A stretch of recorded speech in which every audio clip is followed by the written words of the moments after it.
Support for the Legislative Gazette comes from New York State United Teachers, working to support students, educators, and public schools as the center of their communities through the Public Schools Unite Us initiative, and United University Professions, representing 37,000 academic and professional employees at SUNY campuses and teaching hospitals across New York State. Frederick E. Cole, President, uupinfo.org.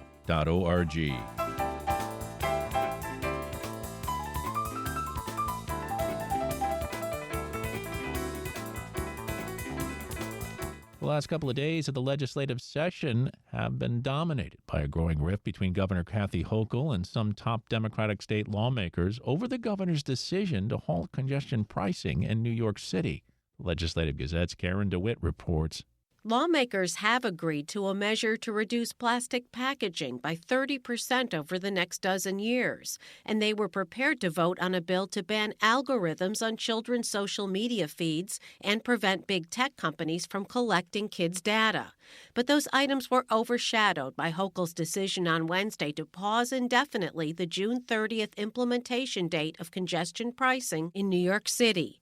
The policy aimed at reducing gas-powered vehicle emissions and helping to fight climate change was going to be too expensive for commuters to bear, the governor said. After careful consideration, I have come to the difficult decision that implementing the planned congestion pricing system risks too many unintended consequences. Many Democratic lawmakers on Long Island and in the Hudson Valley praised the governor's decision, but other progressive-leaning Democrats called it a political betrayal and predicted that the decision would backfire on Democrats who are facing close races in several congressional elections in suburban districts.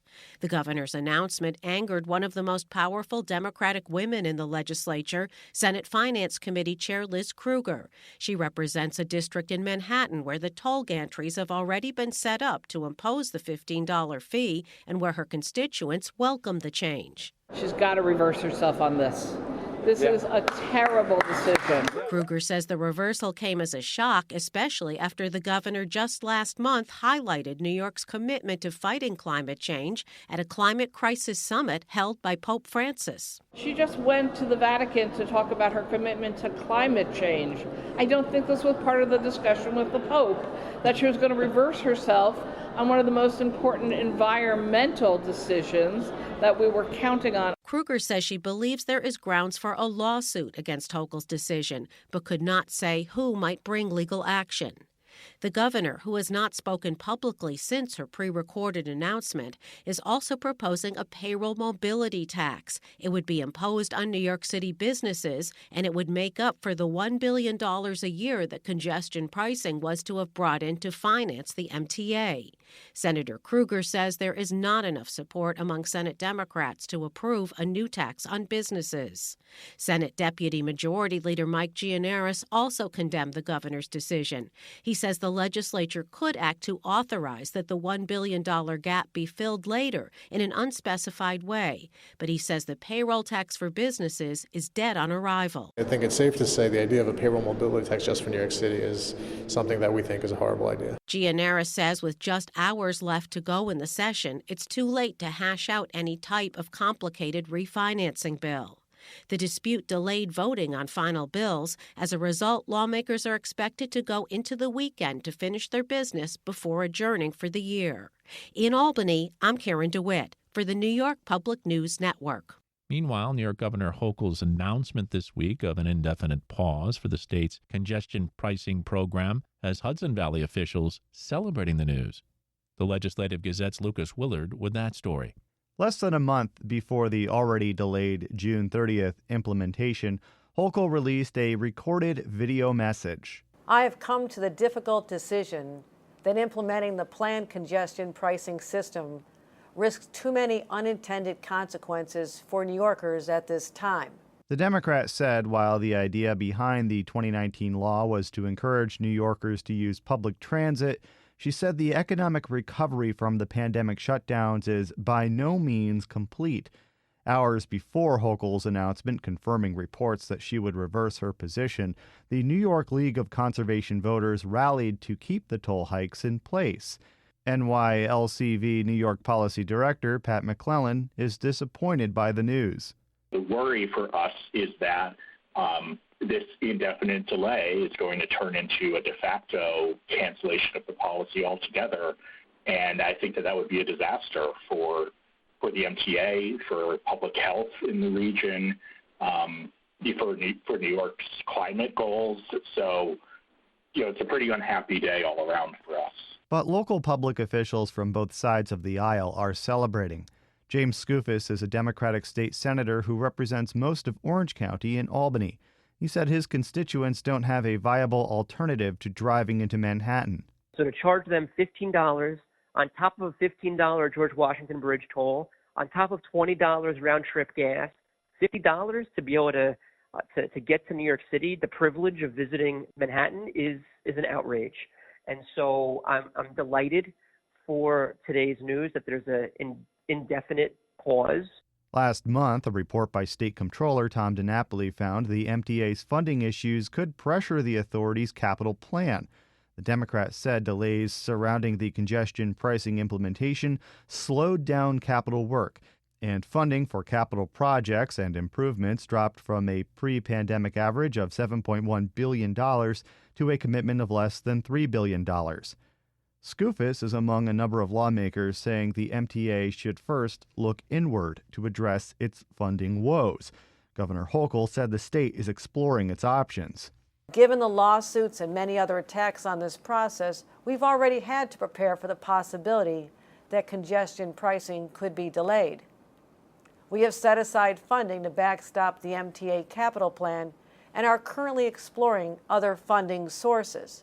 One of the lawsuits came from Rockland County. Republican County Executive Ed Day said Wednesday Hochul's change of position is all about politics. She's doing an escape route at this point. Because none of the things she raised today is anything new. There was no sudden new issue that came up. These are all the things that we have been saying all along are unfair and wrong, especially for Rockland, the most underserved county in the metropolitan transportation region. Political reporting swirling before Hochul's announcement suggested vulnerable Hudson Valley Democrats pushed for the pricing pause.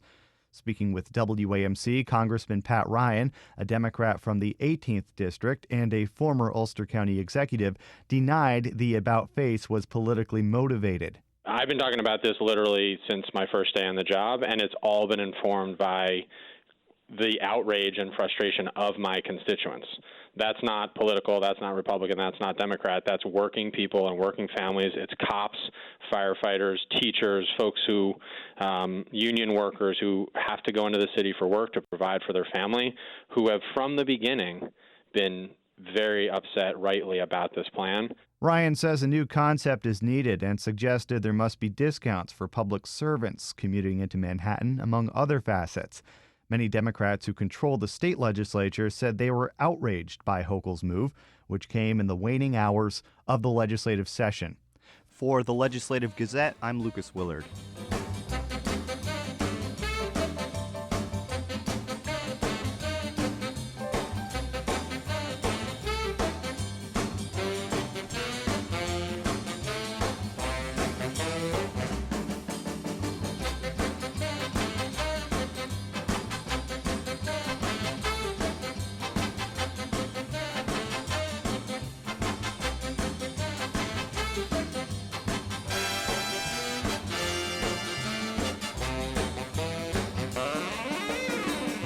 You are listening to the Legislative Gazette, a program about New York State government and politics. I'm David Gostina.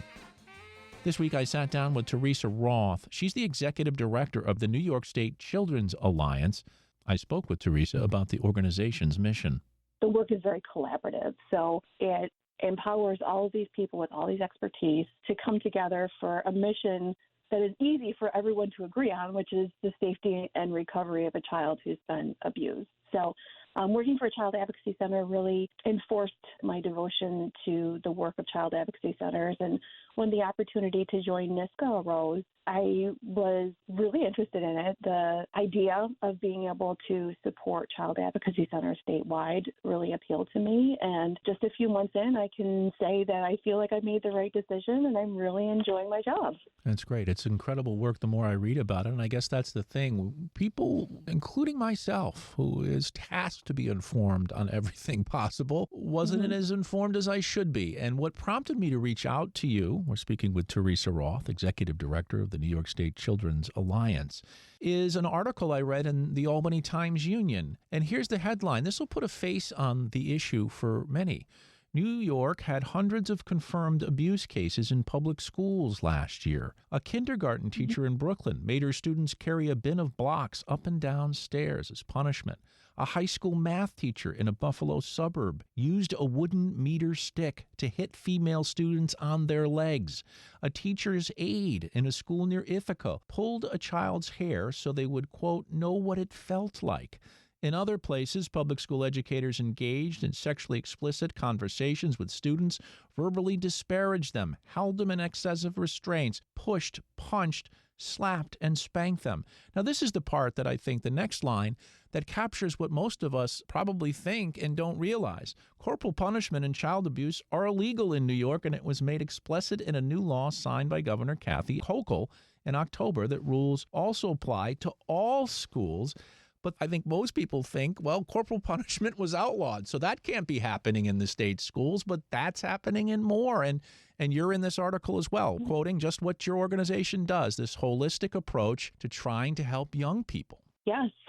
Obviously, any type of child abuse is unacceptable, to be perfectly frank. But when you think of it happening within the context of a school, statistically speaking, 1 in 10 children is sexually abused before they graduate high school. And even more children are exposed to physical abuse or violence in the home or neglect. So, on top of my concern about abuse being perpetrated in school, I'm very concerned about the fact that you have these children who, as I said earlier, unfortunately are victimized most likely by somebody that they know, love, and trust, not even being able to feel safe in school, which for a lot of kids, unfortunately, is the only place they could feel safe.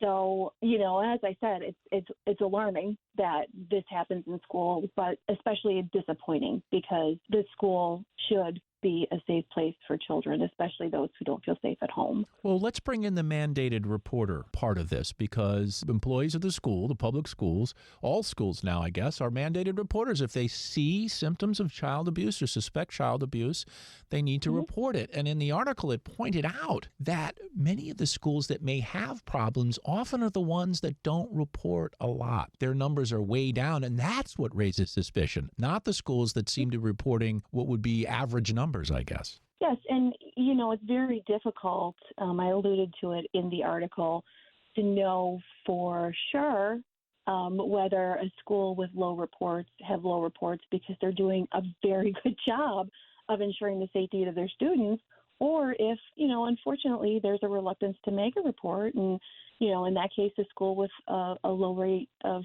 incidents could indicate a school that's not reporting as they should be. And that's very concerning.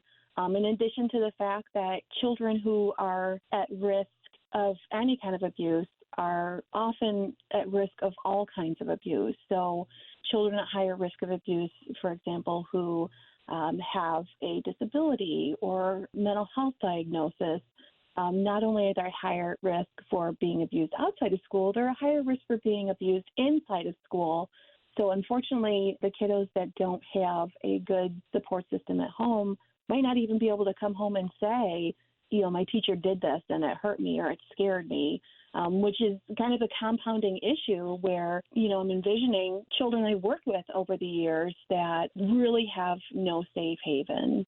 And in the absence of schools taking a trauma-informed approach to children's behavior, one victimization could increase vulnerability to another victimization. So, for example, if you've got a young elementary school child who is being abused at home and is concerned about the safety of a younger sibling at home when they're away at school, I have seen situations where that child acts out at school, knowing that that's their ticket to get home so they can keep an eye on the safety of their younger sibling. Oh, my. And that's heartbreaking to understand that in that case, that's the foundation of the behavior. It's not defiance.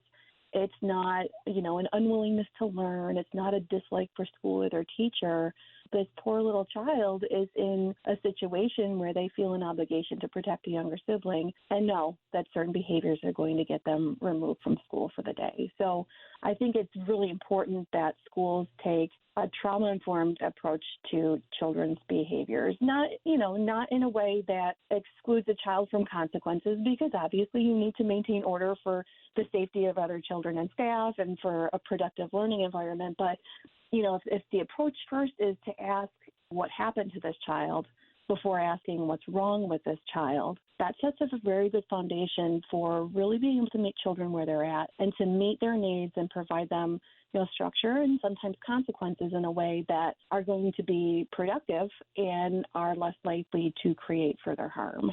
That's Teresa Roth, Executive Director of the New York State Children's Alliance.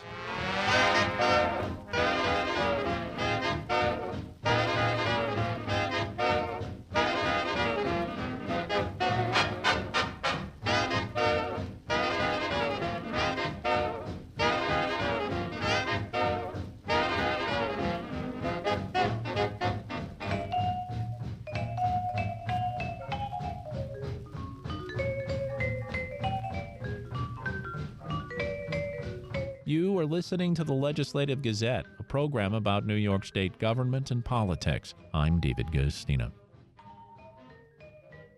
The Albany Common Council has opted in to good cause eviction, the first city in the state outside of New York City to do so. Mayor Kathy Sheehan says the legislation will help set clear protections for both tenants and landlords. It comes after the April passage of a state law authorizing the measure. The Legislative Gazette's Dave Lucas takes a closer look. Under good cause, rent increases are limited, and landlords are given criteria they must abide by when evicting a tenant. 14 common councilors voted yes Monday night on the measure, with one voting present. Albany had previously passed good cause eviction protections in 2021, but the efforts were halted when a court ruled only the state was allowed to pass the measure.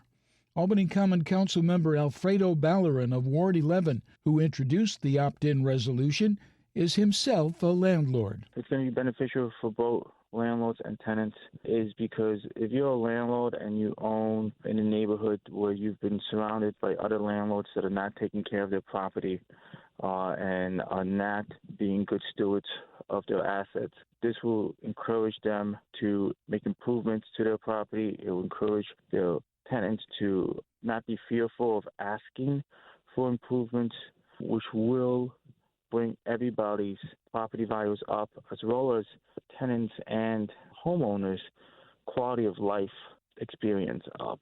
So I'm optimistic that this is going to not just protect tenants, but also encourage good landlords, to continue to invest in our city and to continue to see a opportunity for growth in their investment.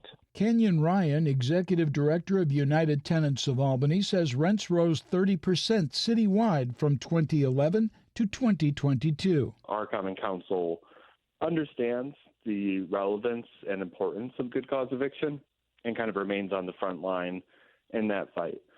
I also think it's significant that the timing of this is June, because we anticipate in July that our vacancy study determining whether or not the city can opt into the Emergency Tenant Protection Act, otherwise known as rent stabilization.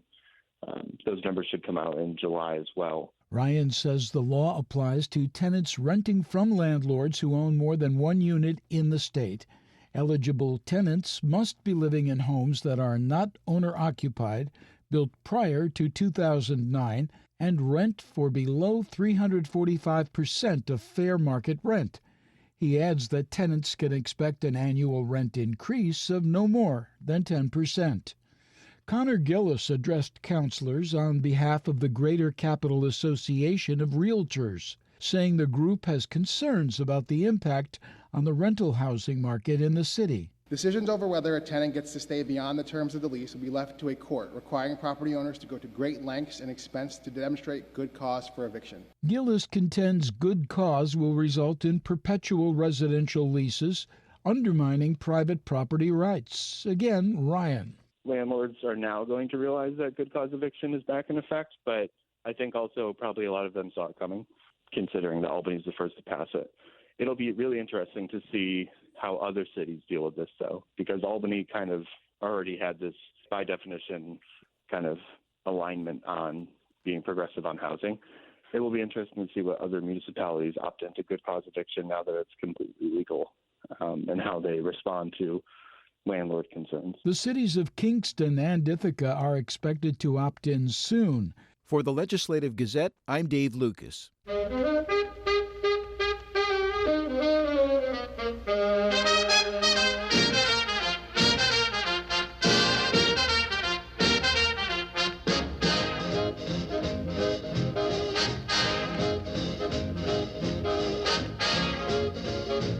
You are listening to the Legislative Gazette, a program about New York State government and politics. I'm David Gustina.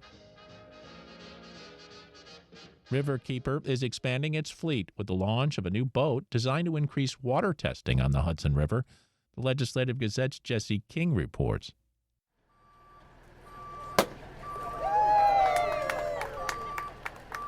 The environmental nonprofit christened the vessel, a refurbished 2005 Parker with a new Yamaha engine, at Westerly Marina in Ossining Sunday, naming it after Riverkeeper's late founder, Bob Boyle. Boyle died in 2017 at the age of 89. Tracy Brown, the organization's current president and Hudson Riverkeeper, says the new addition is meant to honor Boyle and free up space on their main patrol boat, the R. Ian Fletcher. After years of cramming their mobile lab onto the Fletcher or various rental boats, Riverkeeper finally has a vessel dedicated to lab work. The key was really getting the capital to buy the boat. That was the big expense, that was the hurdle. But once we owned the boat, then the operation of insuring it and running it and staffing it wasn't really more than what we were paying to have an outside captain and a rented boat and an outside technician do. Brown says the Bob Boyle cost roughly $150,000, most of it covered by a New York State grant. In addition to the cargo ships that trek up and down the river between New York City and the Port of Albany, the Hudson attracts recreational boaters, fishermen, and swimmers. The river's estuary is a source of drinking water for more than 100,000 residents across 7 municipalities, including the city and town of Poughkeepsie, the village and town of Rhinebeck, Esopus, Hyde Park, and Lloyd.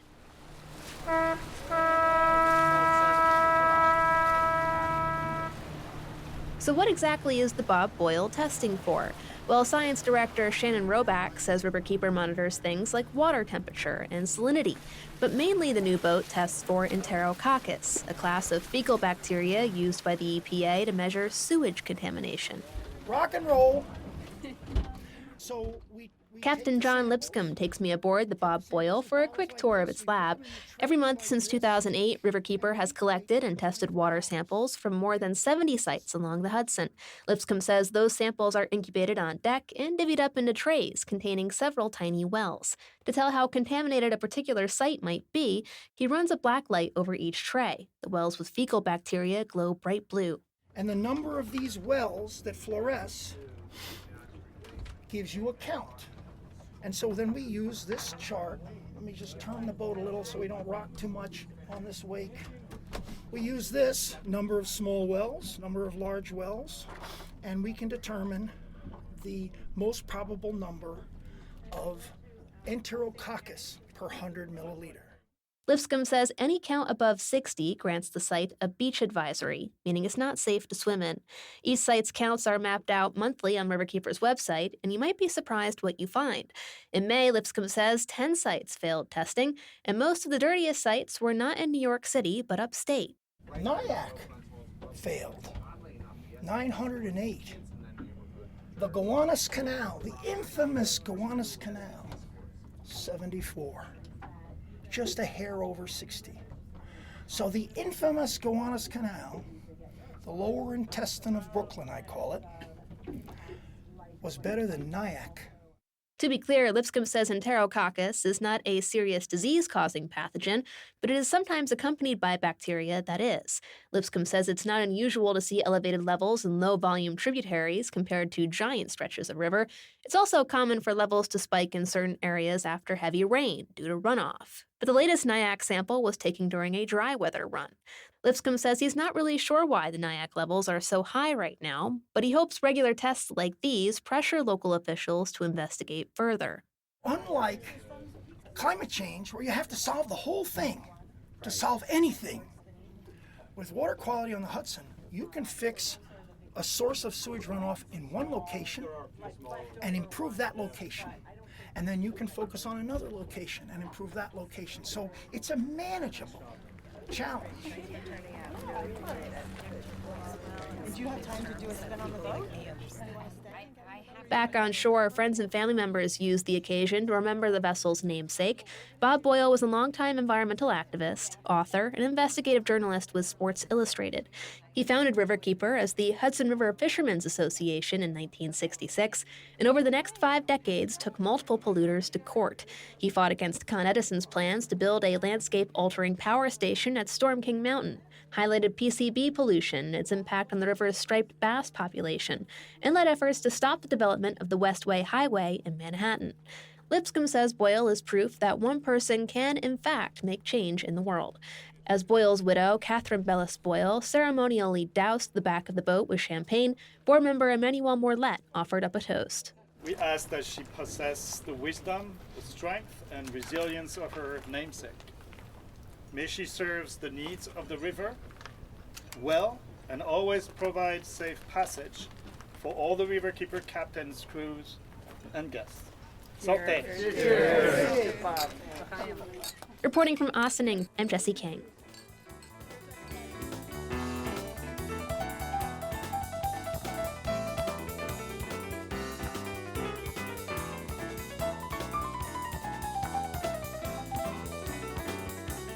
And that about does it for this week's show. The Legislative Gazette is a production of WAMC, Northeast Public Radio. We had help from the New York Public News Network. You can listen to the Legislative Gazette anytime at WAMCpodcast.org or anywhere you get your podcasts. Look for program number 2423. And join us again next week at this same time for more news on New York State government and politics. For the Legislative Gazette, I'm David Gustina. Support for the Legislative Gazette comes from United University Professions, representing 37,000 academic and professional employees at SUNY campuses and teaching hospitals across New York State. Frederick E. Cole, President. UUPinfo.org.